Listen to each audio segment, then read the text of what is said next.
So it's almost Thanksgiving, and although some people have moved on to Christmas already, we are still doing fall and Thanksgiving activities here. So if you need some more ideas for your homeschool or classroom plans, stick around.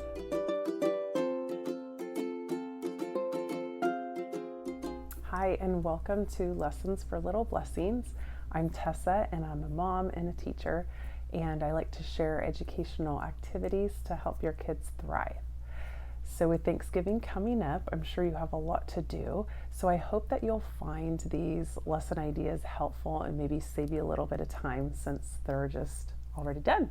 In this video, we'll have some math, reading, and then some science and sensory type activities and some writing activities.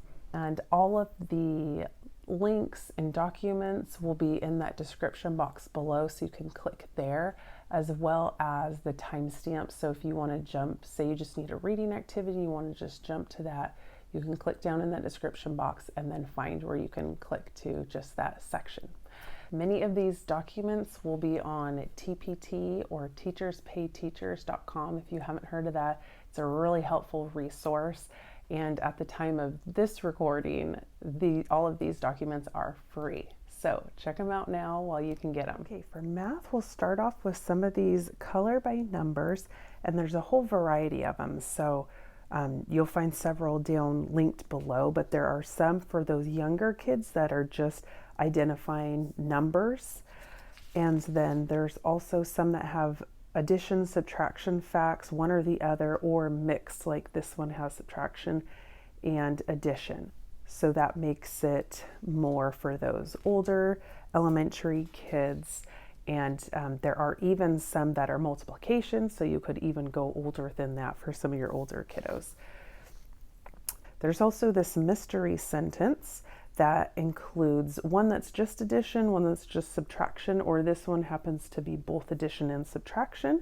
So they'll solve those problems and then they come down to the code to add the letters and make a sentence. This first reading activity is great for even younger kids up to older kids. You can just vary the difficulty and then how much you help them or how much you scaffold them. So this is story elements, and I could not find the exact one, so I've got a little bit different one linked down there, but this story elements is more the basic one for early elementary age, and it's just got characters, setting, problem, and solution. And so really you can pick any book. For this one, it has to be more like a story book that has characters, problem solutions. So nonfiction books would not work for doing this. So picking any type of storybook, I usually just have a bin every kind of like season or holiday. We just have a bin of different books, and so we'll pull from one, and you can either read it to your child if they're younger, or if they're older, they can read it and just kind of do this on their own. And the younger kiddos, you could even just talk about these things and not even have them write it down. If they're a little bit older than that, you could kind of write some with them as they write what they can. You could also have them draw the pictures in these spaces, and then I've got some different ones linked down there. I'll put a picture here that include a different type of retell. So this is a way that students can retell the story to work on their reading comprehension. So are they understanding what they read? Are they paying attention to what you're reading to them? So this is a way to gauge that. So for a retell, you can do this type for story elements. You could also do just a simple beginning, middle, and end, and different variations on that. But these are great to just grab a book, do a read aloud, and then do this little activity either with them or independently. Continuing on with kind of reading comprehension, this is a wonderful website. If you have not heard about them, you need to go check it out. I'll link it up here, and I'll also have it down in the description, but it's called readworks.org. And this is a great place where you can print them out, or you could even have your children do it on the computer. And I kind of go through how to do it in that video. So if you want more info on that, check it out. But it has great passages all kinds of topics, subjects, fiction, nonfiction. And so you can get a passage like how did Pilgrim children live? So they could learn about the Pilgrim children, and you could either read it to them, have them read it depending on their level, and then it has questions, comprehension questions. So if they're going through this and they're not able to answer them, then they can go back to the passage and find the answer. And so this is just a great website if you just need something for them to do and you want it to be meaningful and helpful in their reading, learning to read, then this is great for that. So here we have just a simple grammar exercise. This one's including punctuation. I think I found another one down below. It's got capitals and punctuation, and then there's one on is it a full sentence or not? So like where does the punctuation go? So fragments versus sentences. So there's different ones like that if you want to kind of work on sentence structure and grammar. These ones, we always call them like sentence scramblers. They kind of have a lot of different things involved in there. So some have like pieces of a sentence that they put the sentences together. Some have a word, and then you kind of mix and match, move them around and try to see how many different words you can make from that word, writing it in a sentence, drawing the picture. So there's kind of like a lot of different pieces that can go into it. So these are a nice little activity. We're going to talk about some Thanksgiving writing activities that you can do, even for those kids that don't like to write. I've got a how-to or like an expository writing where you're explaining something. We've got an opinion piece, or sometimes called persuasive writing, and then just a simple personal narrative type writings. So this one is how to cook a turkey. So you can use this as their writing, or you can go in pieces.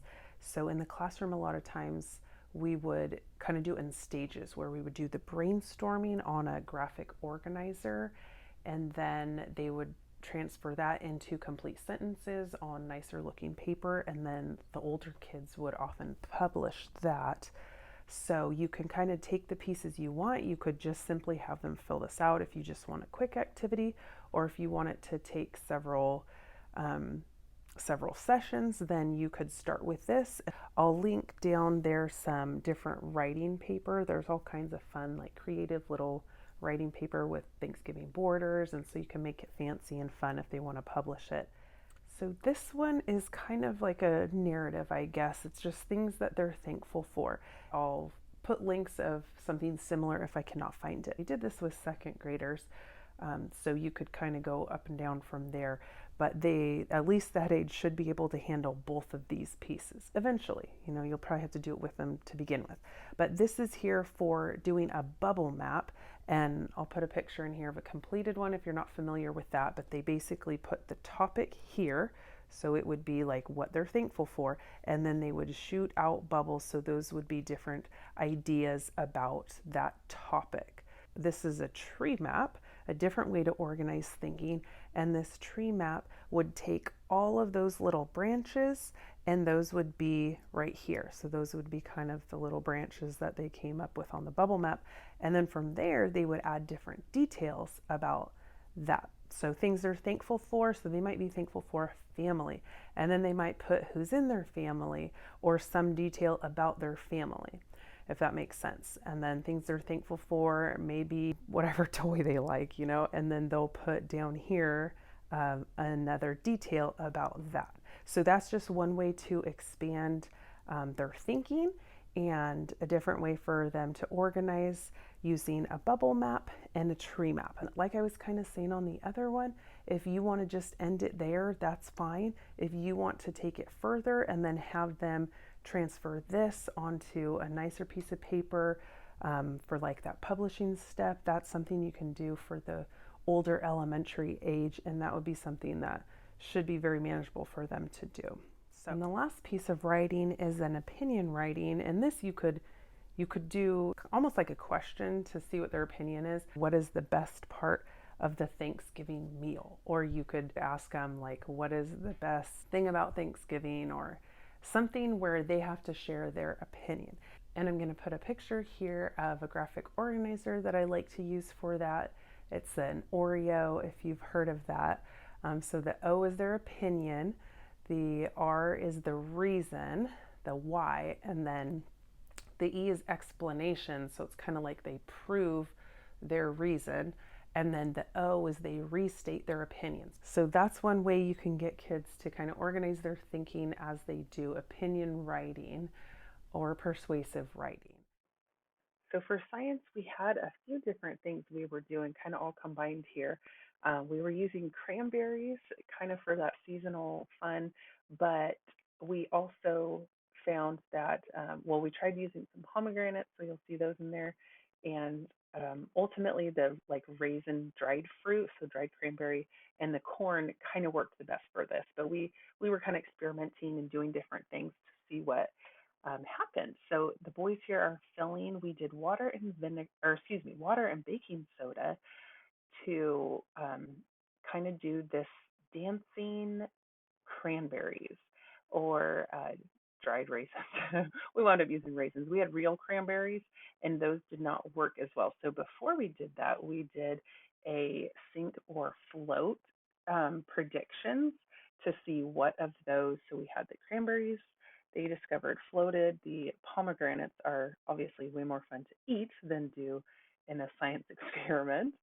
And so we did those, and then corn and the dried fruit to see what sunk, what floats. So we did that part first, and then we added the baking soda, and then added the vinegar. All of it? So we like messy explosions here. So they added a lot of vinegar to see what would happen.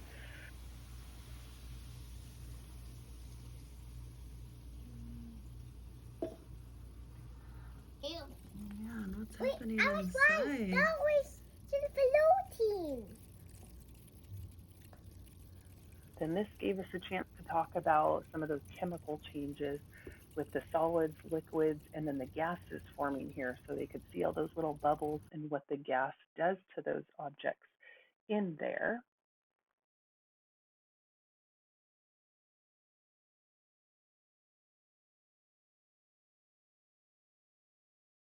What's happening?